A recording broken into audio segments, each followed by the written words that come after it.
Good morning, everybody. Welcome to PreKirk and WeKirk with First Presbyterian Church, Smithfield, North Carolina, on Sunday, April 18th, 2021.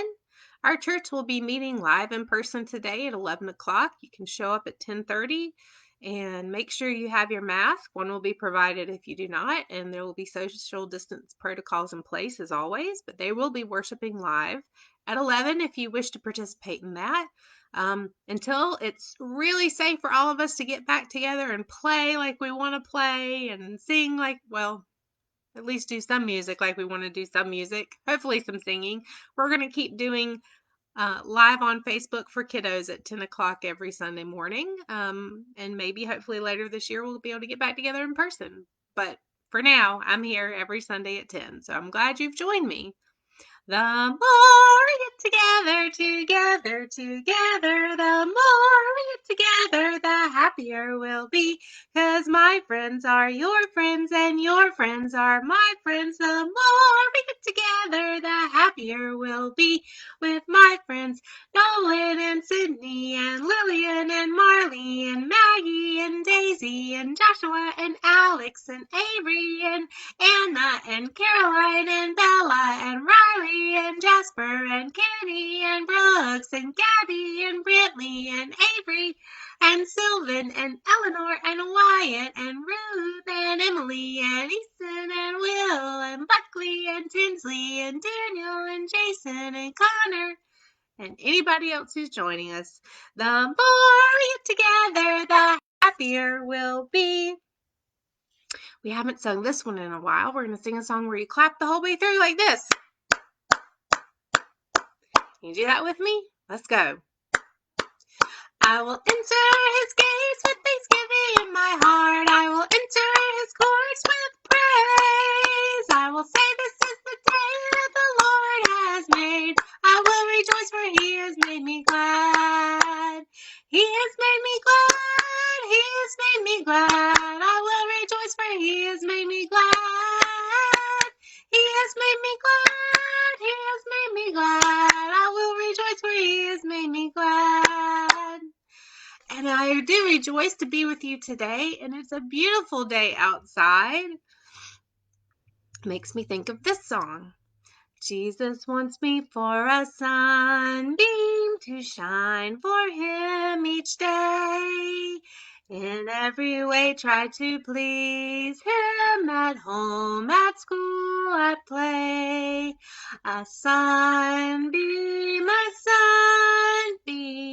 Jesus wants me for a sunbeam, a sunbeam, a sunbeam. I'll be a sunbeam for him. Maybe when we get back together in person, we can figure out some good motions or movements to go with that song.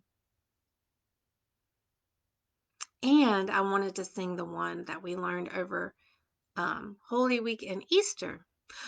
Ho, ho, ho, ho, ho, Hosanna, ha, ha, ha, ha, hallelujah. He saved me. I got the joy of the Lord. Ho, ho, ho, ho, ho, Hosanna, ha, ha, ha, ha, hallelujah. He saved me. I got the joy of the Lord. Ho, ho, ho, ho, ho, Hosanna, ha, ha, ha, ha, hallelujah. He saved me. I've got the joy of the Lord. I really like that one. I look forward to singing that with you back in person one day too. But it's so fun to sing together. These songs get stuck in my head all week, and it makes me happy. And I hope it does the same for you too. Our kiddos, they get stuck in their heads too, and they'll sing them around the house. And that makes me really happy that we can remember those songs together and sing them. All right. So let's see, 2 weeks ago it was Easter, and we read the stories the week before that about when the people who were very angry with Jesus and who hated Jesus got him arrested, and he was killed. He was hung on a cross and he died. And then on the third day, he rose again. And that's Easter Sunday. He rose again. He was alive again, just like he said he would. What a wonderful story that is. We must always remember that story and think about those stories. This year, though, instead of reading what came next, we're going to hit the rewind button and rewind our story back before all of that happened, before the angry people who hated Jesus killed him. And we're going to go back before that in the story and read more about the stories that happened when Jesus was alive. Because there's so many of them. There's so many stories of Jesus helping people and teaching people and preaching to people and healing people. So we're going to keep reading more of those stories for the next few weeks. All right, so this is a story that happened when Jesus was alive and teaching and preaching people. It's called The Widow's Offering. Jesus sat down outside of the temple and taught the disciples about how to share. "Do you see that rich man in the fancy robes?" Jesus asked the disciples. They looked around and saw him. He twirled his robes, and then he saw what they were that the man saw that they were watching him. So here he is, the man in the fancy robes. "I must be very special," thought the rich man. The man in the fancy robes stopped in front of the money box outside the temple. He slowly reached into his money purse and pulled out several coins. One by one, he held them up to the sun so that they flashed for all to see. So this is where they gave the offering, the money offering. So he saw everybody was watching him and he thought he was very important. So he reached down, got some of his coins, and he put them in so everybody could see that he was doing it.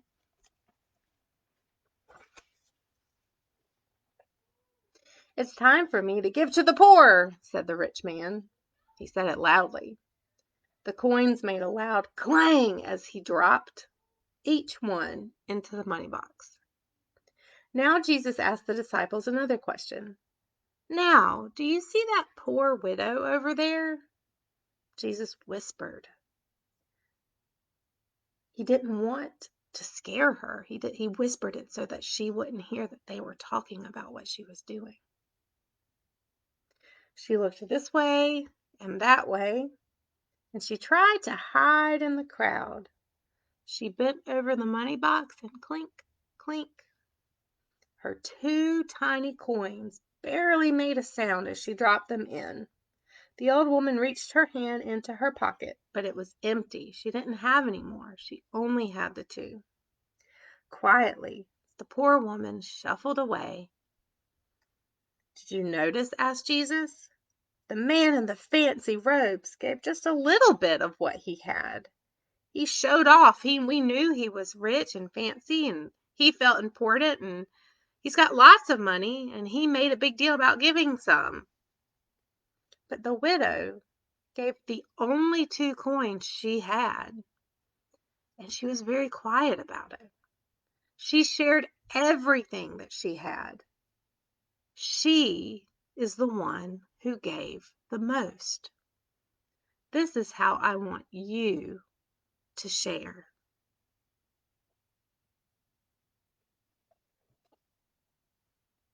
And then the question in the book says, "How does it feel when you get to put your coins in the offering at church?"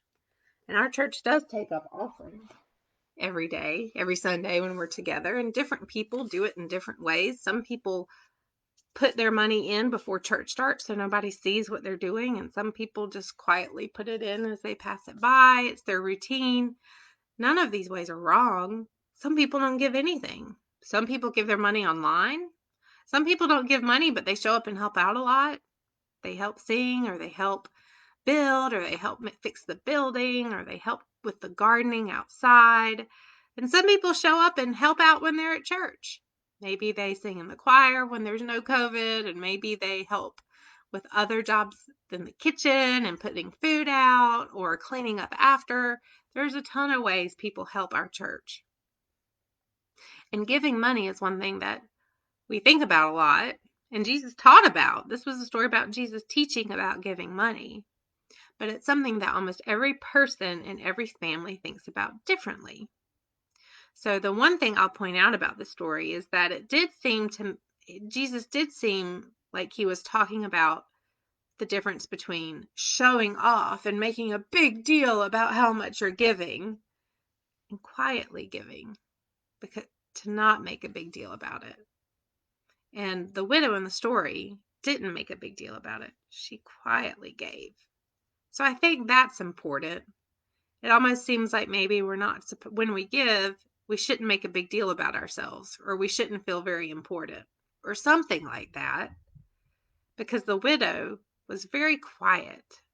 She didn't make a big deal. She didn't want anybody to see. And there was something about that Jesus liked and wanted the disciples to learn about. So, since everybody thinks about these things differently, your job this week with you and your family is to talk about giving, because every family thinks about giving in different ways. Every family gives different kinds of things. Some give money, some give help, some give food when somebody's sick, some like to build things or fix things for people or show up and help out. There's a lot of ways to help in church and in other important places that your family goes to.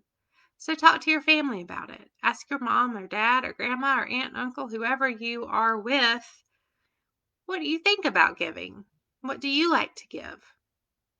What do you think it's important to give? How should we give? Do you give so nobody else knows, or do you just give quietly?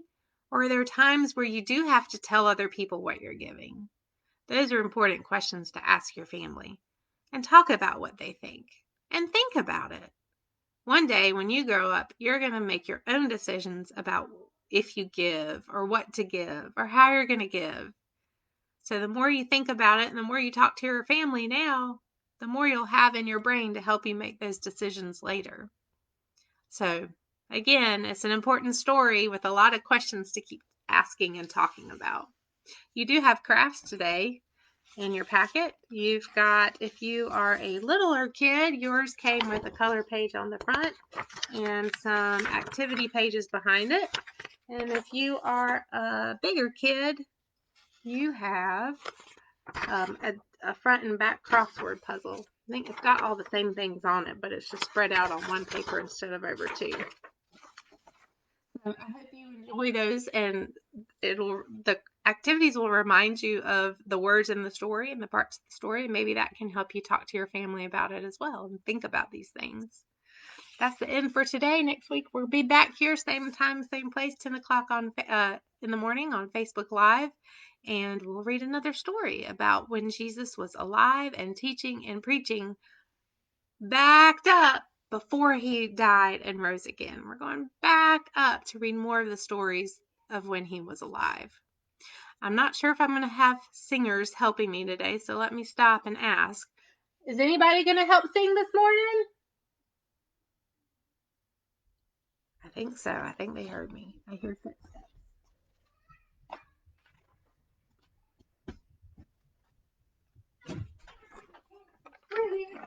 Okay, who's coming? Okay, well, let's come sit.